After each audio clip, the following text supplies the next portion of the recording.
Adventures. These are the core of what we do as dungeon masters. We run adventures for our players. When all is said and done, that's the important thing.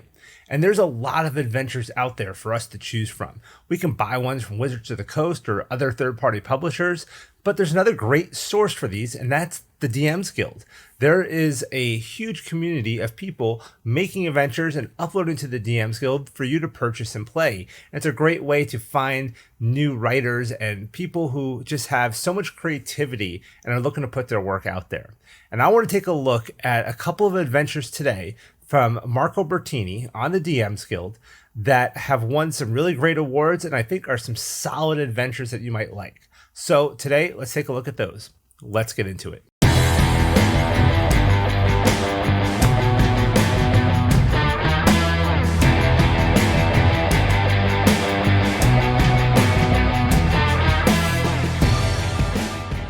Hello everybody, I'm Joe and this is the DM Toolbox, your go-to place to get all the tools you need to enhance your D&D games.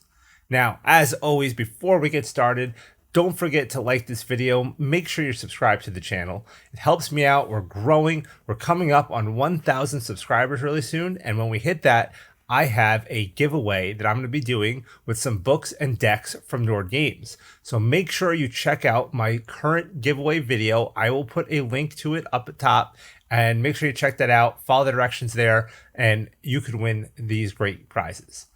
Also, make sure you follow me over on Twitter at toolbox_DM. You get updates on my videos, my giveaways, contests, and other stuff that I'm trying to do here for the channel. Also, you can also follow me on TikTok at DM Toolbox. I have not really been active over there, but I am getting back into it real soon. So make sure you follow me there as well. Let's talk about these adventures. So Marco reached out to me, about 2-3 weeks ago. I did a review of a little book called So You Walk Into a Tavern from Rise of the Dragon Games. And Marco is actually one of the creators for that. And he reached out and asked if I would review this product for him as well. So this is one of his own projects and it is a really cool adventure. Now, it is actually a fairly new release. It's a part 2 to a previous adventure he did on the DM's Guild that was actually a platinum bestseller. And this one's already reached silver status, and I have a feeling it'll go well beyond that given enough time. So I want to share these with you. Now, I want to focus on the newer one because, it just came out. It's really, really good. But I want to give you a little background on, the first one before we get into that. So let's take a quick look at a title known as The Second Black Dawn. So The Second Black Dawn is about a 55-page adventure that takes players from levels 1 through 5. It's about a 30-hour adventure, give or take. And, it's hard when I review these adventures because I don't want to give spoilers. So I'm going to give you a bit of an overview of the adventure itself, kind of a feel and flavor. But I really want to talk more about what makes these so well written and usable for you as a DM and that your players will enjoy. So if we take a look here, he lists out some of the features, right? We have 55 pages here. It is, really nice art, 30 hours of play, levels 1 through 5. We've got maps included with this. We have the text to enhance the adventure. We've got pre-generated characters. He even provides a list of songs that you could use to set the mood and ambiance for the adventure. So it includes printable versions and the normal PDF, like what we're looking at now. So very, very cool. He does a little introduction here, talking a bit about, what got him to do this and things like that. Here's our table of contents. You can see it's broken up into four episodes, essentially, and then this last chapter. And the way he lays it out, I really like. So we get a little, background information. Now, this is written to be run in the Forgotten Realms, but they definitely leave this, and they even tell you they leave this very open to put into any world. I mean, they decided for the writing, we're going to set this in Forgotten Realms, but, you change this, this, and this, and it can be done anywhere. So that right there is great, because if you're running a homebrew game, or if you're running Midgard or Greyhawk or Dragonlance or whatever, this could work in any world. It gives the overview of the adventure here, some setting information, especially if you want to move the setting somewhere else, like I said. some information on running the adventure. And, I always like this section here, this DM's advice section, just letting role play is important. The DM should have final word. Just, especially if you're a new DM and this is the first adventure you're running, it gives some really good tips. We go into a little information on character creation, equipment, and things like that, discouraging metagaming. And we get a cool little map here. So I like this little regional map where, our players are going to touch on most of these areas between this adventure and the other one. So, a nice little layout here. It's, it's a pretty basic map, but it kind of gives you like all these nice key areas and you kind of want to go and explore them. So that's nice.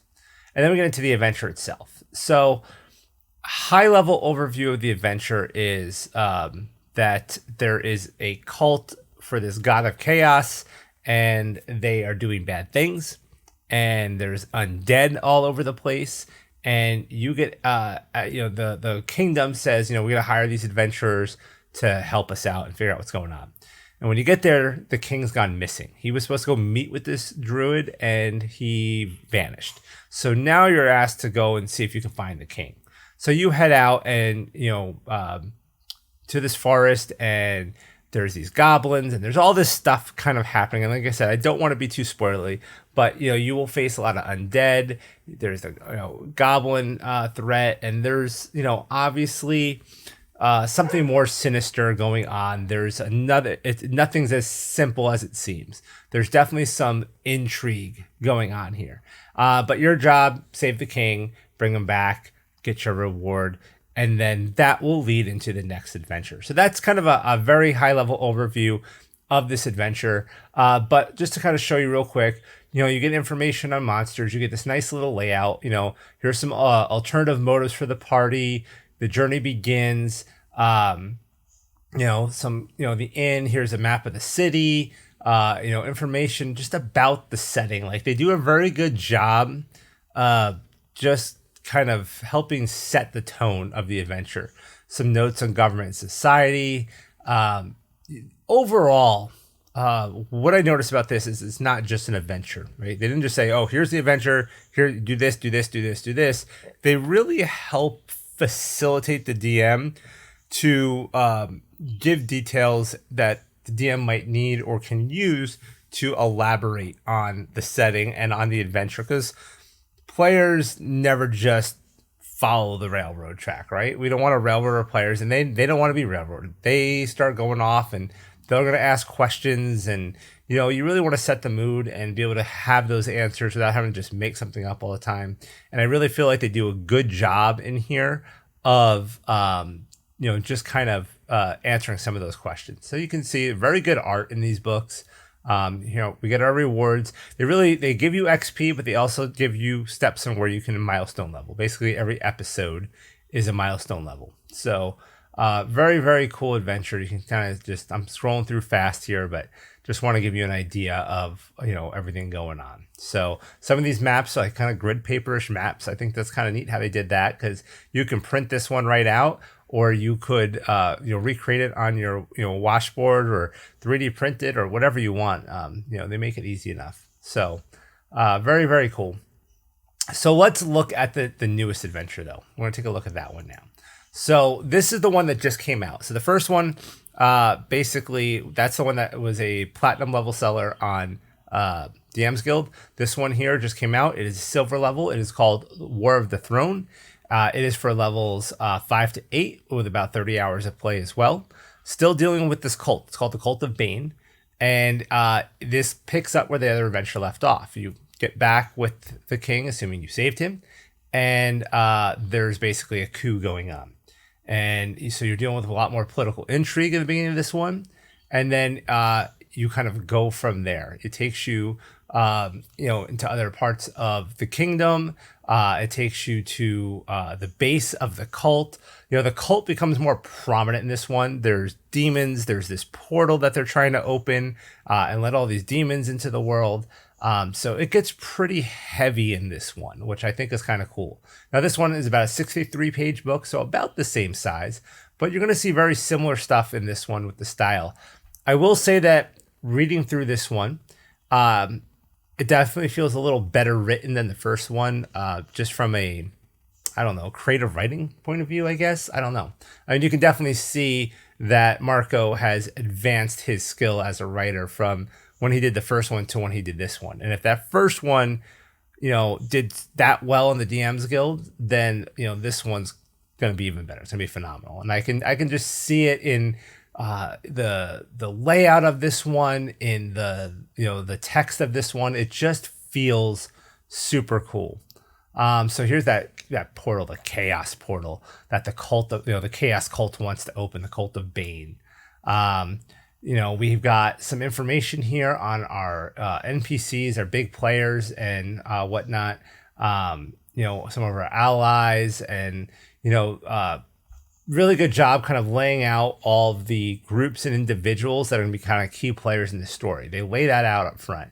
We get our overview, and again, here's our same map, and now a little bit of information on playing the adventure, right?